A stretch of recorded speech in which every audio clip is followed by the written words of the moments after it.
2억 3천만 원. 제가 아침에 눈을 떴을 때 제 통장에서 사라진 돈이 아닙니다. 제 이름으로 생긴 빚입니다. 하룻밤 사이에요. 대출 20건, 신용카드 15장, 휴대폰 개통 8개. 모두 제 이름으로요. 범인이 누군지 아십니까? 제 옆에서 7년을 함께 일한 그 사람이었습니다. 이건 제가 직접 경험한 신분도용 범죄의 전말입니다. 그리고 제가 어떻게 범인을 찾아내고 복수했는지 지금부터 모든 걸 말씀드리겠습니다. 2023년 4월 17일 월요일 아침, 평범한 월요일이었습니다. 저는 IT 중소기업에서 개발팀장으로 일하고 있었고, 그날도 어김없이 8시 30분에 출근했습니다. 커피를 내리고 컴퓨터를 켜고 이메일을 확인하는 순간, 고객님의 대출 승인이 완료되었습니다. 대출금 1,200만 원이 입금되었습니다. KB국민은행 신용대출 심사가 완료되었습니다. 승인 금액 800만 원. 카카오뱅크 마이너스 통장 개설이 완료되었습니다. 한 번에 3개의 알림이 왔습니다. 처음엔 스팸 문자인 줄 알았습니다. 하지만 제 이름이 정확하게 적혀 있었고 주민등록번호 뒷자리까지 일부 표시되어 있었습니다. 손이 떨렸습니다. 급하게 은행 앱을 확인했습니다. 그리고 경악했습니다. 제 명의로 대출이 7건이나 실행되어 있었습니다. 이게 무슨 일이지? 당장 은행 고객센터에 전화를 걸었습니다. 고객님, 확인 결과 지난 3일간 총 13건의 대출과 8건의 신용카드 발급이 이루어졌습니다. 네? 13건이요? 네, 그리고 여신금융협회에 조회한 결과 타 은행 및 저축은행, 캐피탈사를 포함하면 총 20건의 대출이 실행되었습니다. 총 금액이 얼마죠? 2억 3,400만 원입니다. 전화기를 떨어뜨릴 뻔했습니다. 2억 3천만 원. 제가 10년을 모아도 만들 수 없는 돈입니다. 그럼 그 돈은 어디로 간 건가요? 대부분 가상자산 거래소로 송금되었거나 일부는 중고거래 사이트에서 고가의 물품 구매에 사용된 것으로 보입니다. 저는 대출 받은 적 없습니다. 이건 사기입니다. 고객님, 침착하세요. 지금 바로 경찰서에 신고하시고 금융감독원 금융소비자보호처에도 신고하셔야 합니다. 그리고 상담원의 말이 계속 이어졌지만 더 이상 귀에 들어오지 않았습니다. 누가? 왜? 어떻게? 머릿속이 하얗게 변했습니다. 정신을 차리고 가장 먼저 한 일은 경찰서에 가는 것이었습니다. 사이버 수사대에 신고를 했고 형사님께 모든 상황을 설명했습니다. 피해자분 최근에 개인정보가 유출될 만한 일이 있었나요? 아니요. 피싱 문자 같은 것도 안 눌렀고 이상한 사이트에 가입한 적도 없습니다. 신분증을 잃어버린 적은요? 그것도 없습니다. 지갑은 항상 휴대하고 다닙니다. 형사님은 고개를 갸우뚱했습니다. 그럼 가까운 사람 중에 피해자분의 개인정보에 접근할 수 있는 사람이 있나요? 그 순간 머릿속에 한 사람이 스쳤습니다. 김민준. 제 회사 동료이자 7년 동안 같은 팀에서 일한 후배였습니다. 우리는 가까운 사이였습니다. 점심도 함께 먹고 퇴근 후 술도 자주 마셨습니다. 그는 제 집에도 몇 번 놀러 왔었고 저도 그의 집에 간 적이 있었습니다. 하지만 설마요? 아니요, 그런 사람은 없습니다. 그날은 그렇게 답했습니다. 집으로 돌아오는 길 저는 계속 생각했습니다. 김민준. 최근 그의 행동이 조금 이상했던 게 기억났습니다. 3개월 전쯤 그가 갑자기 비싼 차를 샀습니다. 형, 저 차 샀어요. BMW 5 시리즈요. 오, 대단한데? 근데 갑자기 무슨 돈으로? 아, 주식 좀 잘 돼서요. 비트코인도 좀 건드렸고. 그때는 대수롭지 않게 넘겼습니다. 요즘 젊은 사람들 주식이나 코인으로 대박 나는 사람도 많으니까요. 하지만 지금 생각해보니 그는 명품 옷도 자주 사 입기 시작했고 술자리에서도 매번 자기가 계산했습니다. 형, 제가 쏠게요. 야, 네가 왜 자꾸 쏘려고 해? 나도 돈 있어. 아니에요. 형한테 신세 많이 졌잖아요. 제가 쏠게요. 그의 후한 대접이 고마웠습니다. 하지만 지금은 그 모든 게 의심스러웠습니다. 집에 도착해서 저는 모든 가능성을 생각해봤습니다. 신분도용 범죄를 저지르려면 무엇이 필요할까? 첫째, 주민등록번호. 둘째, 신분증 사본 또는 원본. 셋째, 본인 인증수단 휴대폰. 저는 제 개인정보를 철저히 관리하는 편입니다. 신분증 사본을 아무에게나 주지 않고 공동인증서 비밀번호도 복잡하게 설정해 두었습니다. 그런데 문득 6개월 전 일이 떠올랐습니다. 제가 독감에 걸려서 3일간 병가를 낸 적이 있었습니다. 그때 김민준이 제 책상에서 업무를 대신 봐준 적이 있었습니다. 형 걱정 마세요. 형 자리에서 제가 처리할게요. 고마워, 민준아. 내 컴퓨터 비밀번호는 알려줄게. 저는 그에게 제 업무용 컴퓨터 비밀번호를 알려줬습니다. 그리고 제 책상 서랍에는 회사 출입증 재발급을 위해 준비해둔 제 신분증 사본이 있었습니다. 등골이 오싹해졌습니다. 다음 날 저는 일부러 평소처럼 출근했습니다. 김민주는 제 옆자리에 앉아 있었습니다. 형 어제 어디 갔어요? 연락도 안 되고. 아, 개인적인 일 좀 있었어. 별거 아니야. 그렇구나. 형 요즘 안색이 안 좋아 보이는데 괜찮아요? 그의 걱정 섞인 목소리. 예전 같았으면 고마워했을 겁니다. 하지만 지금은 그 모든 게 연기처럼 느껴졌습니다. 저는 점심시간을 이용해 회사 보안팀을 찾아갔습니다. 팀장님 무슨 일이세요? 최근 6개월간 제 업무용 컴퓨터 접속 기록 좀 확인할 수 있을까요? 그건 왜요? 개인적인 이유입니다. 혹시 제가 없을 때 누가 제 컴퓨터를 사용한 적이 있는지 확인하고 싶어서요. 보안팀장은 잠시 망설이다가 기록을 뽑아줬습니다. 그리고 그 기록에서 6개월 전 제가 병가 중이던 날, 제 컴퓨터에 3시간 동안 로그인되어 있었고 접속 IP는 제 자리가 아닌 김민준의 자리였습니다. 심장이 쿵쾅거렸습니다. 증거는 아직 불충분했습니다. 컴퓨터 접속 기록만으로는 그가 제 개인정보를 빼냈다는 직접적인 증거가 되지 않았습니다. 저는 더 확실한 증거가 필요했습니다. 그래서 함정을 팠습니다. 퇴근 후 저는 김민준과 단둘이 술을 마셨습니다. 민준아, 요즘 나 좀 힘들어. 왜요, 형? 무슨 일 있어요? 아, 사실 빚이 좀 있어. 부모님 병원비 때문에. 이건 거짓말이었습니다. 얼마나요? 한 5천만 원 정도? 김민준의 눈빛이 미묘하게 흔들렸습니다. 형 그럼 대출 좀 알아보는 게 어때요? 이미 다 알아봤어. 근데 내 신용 등급이 별로 안 좋아서 대출이 안 나와. 그럼 어떻게 할 건데요? 모르겠어. 어떻게든 해야지.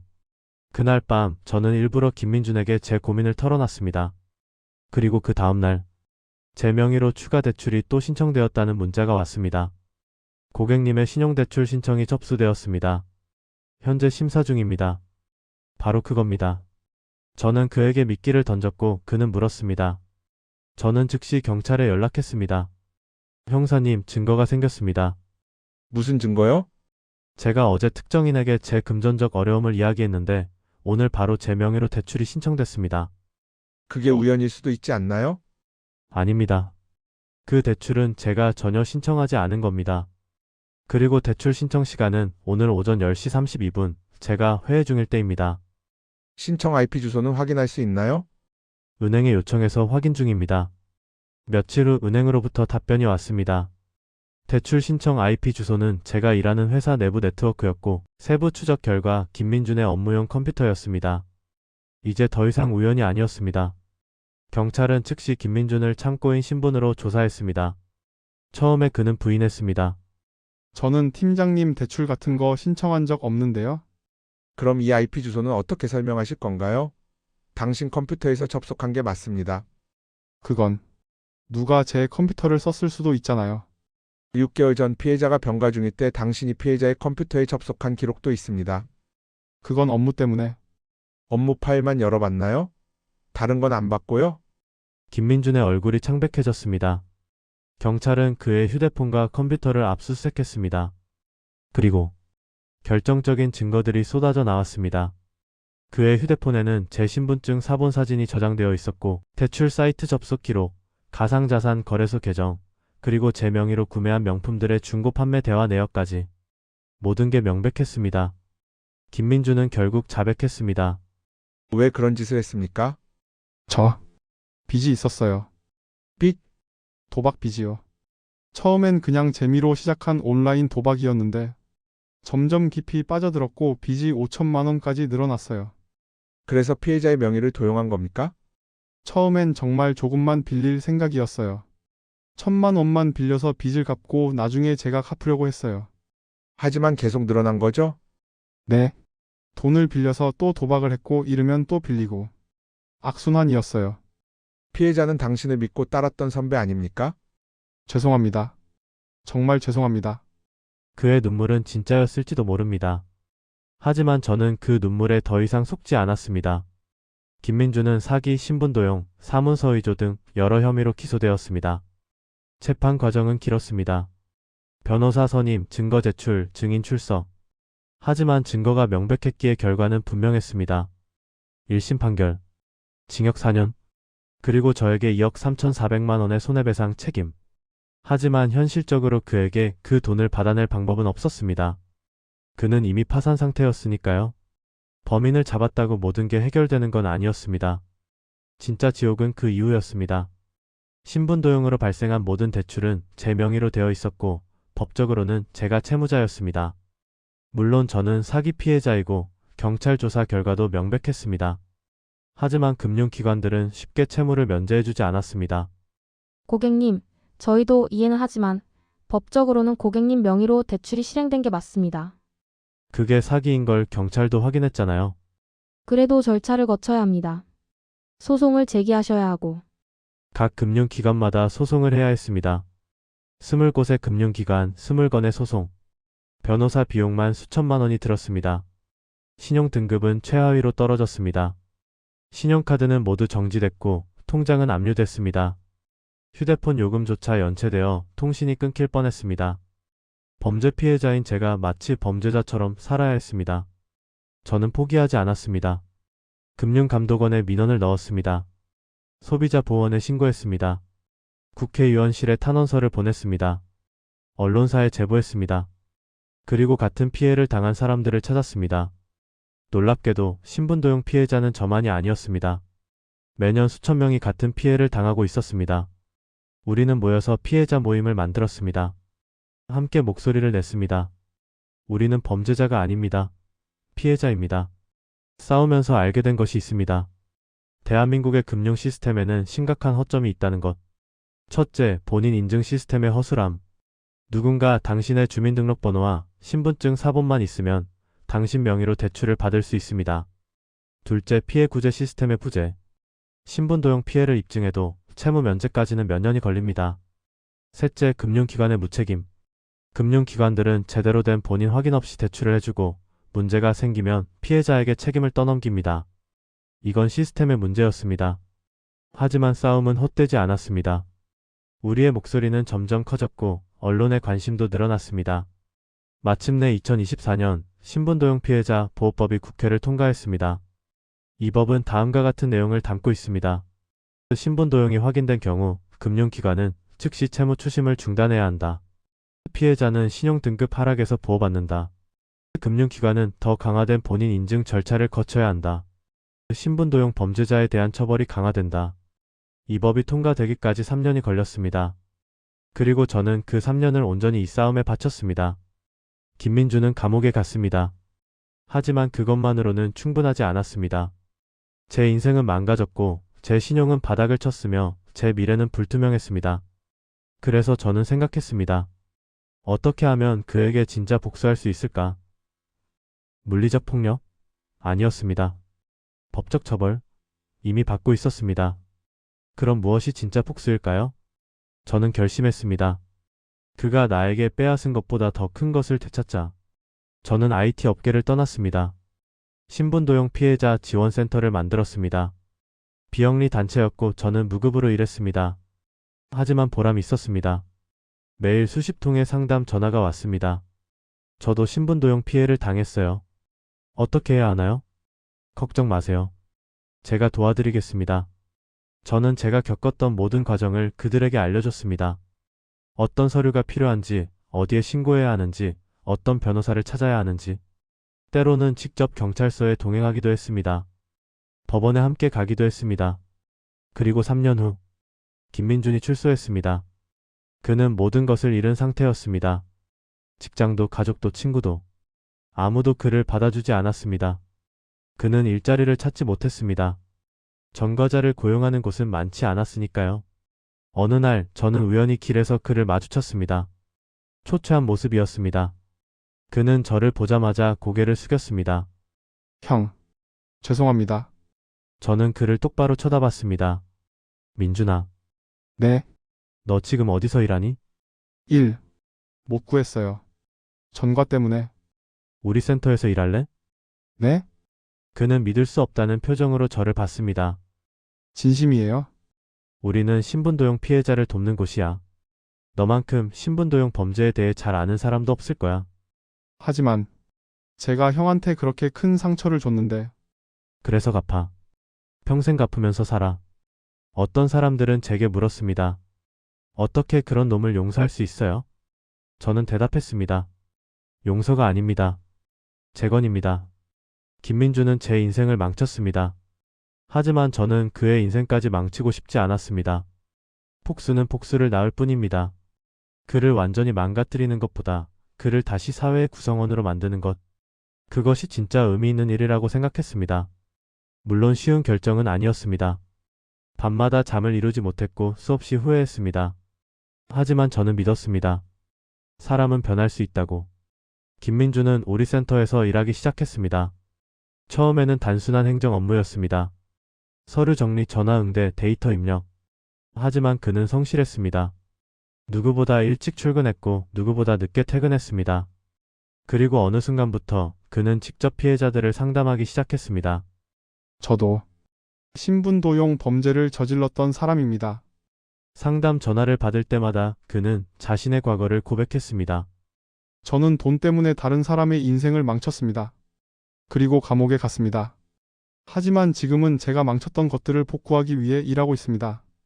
그의 진솔함은 사람들에게 울림을 주었습니다. 신분도용 범죄는 생각보다 훨씬 흔합니다. 2024년 기준 대한민국에서 연간 약 1만 5천 건의 신분도용 범죄가 발생합니다. 평균 피해액은 1인당 약 8천만 원. 총 피해액은 무려 1조 2천억 원에 달합니다. 그런데 이 중 제대로 해결되는 사건은 30%도 되지 않습니다. 대부분의 피해자는 홀로 싸우다가 지쳐서 포기합니다. 법적 절차는 복잡하고 시간은 오래 걸리며 비용은 많이 듭니다. 그래서 많은 피해자들이 그냥 빚을 떠안고 삽니다. 범죄 피해자가 평생 빚을 갚으며 사는 이상한 나라. 혹시 이 영상을 보는 당신이 신분도용 피해를 당했다면 제 조언을 들어주세요. 첫째, 즉시 경찰에 신고하세요. 사이버 수사대나 가까운 경찰서 어디든 괜찮습니다. 늦어질수록 피해가 커집니다. 둘째, 모든 금융기관에 연락하세요. 본인 명의로 발생한 모든 대출과 신용카드를 확인하고 즉시 정지 요청을 하세요. 셋째, 신용정보회사에 사기 피해 사실을 등록하세요. 나이스 신용평가, 한국신용정보원 등에 신고하면 추가 피해를 막을 수 있습니다. 넷째, 증거를 모으세요. 문자, 메시지, 이메일, 통화 기록, 거래 내역. 모든 것이 증거가 됩니다. 다섯째, 혼자 싸우지 마세요. 금융감독원, 소비자보호원, 피해자 지원단체. 도움을 받을 수 있는 곳은 많습니다. 그리고 아직 피해를 당하지 않은 분들을 위한 예방법. 첫째, 개인정보를 철저히 관리하세요. 주민등록번호, 신분증, 사본, 공동인증서. 이런 것들은 함부로 노출하지 마세요. 둘째, 정기적으로 신용정보를 확인하세요. 한 달에 한 번 정도는 본인 명의로 발생한 대출이나 신용카드가 있는지 확인하세요. 셋째, 이상한 문자나 이메일은 무시하세요. 대출 승인되었습니다. 카드 발급 완료 같은 메시지를 받으면 즉시 확인하세요. 넷째, 비밀번호를 복잡하게 설정하세요. 생년월일이나 전화번호 같은 단순한 비밀번호는 위험합니다. 다섯째, 가까운 사람도 의심하세요. 슬픈 이야기지만 신분도용 범죄의 70%는 지인에 의해 발생합니다. 지금 저는 어떻게 지내냐고요? 여전히 신분도용 피해자 지원센터를 운영하고 있습니다. 제 신용등급은 정상으로 돌아왔습니다. 모든 소송은 승소했고 빚도 모두 정리됐습니다. 3년이 걸렸지만 결국 해냈습니다. 그리고 김민주는? 그는 여전히 우리 센터에서 일하고 있습니다. 이제는 상담팀장이 되었습니다. 그는 매일 피해자들을 만나고 그들을 돕습니다. 그가 진심으로 뉘우치는지는 모르겠습니다. 하지만 적어도 그는 매일 자신의 죄를 되새기며 살아갑니다. 이 이야기를 왜 공유하는지 아십니까? 같은 피해자가 더 이상 나오지 않기를 바라기 때문입니다. 신분도용 범죄는 남의 일이 아닙니다.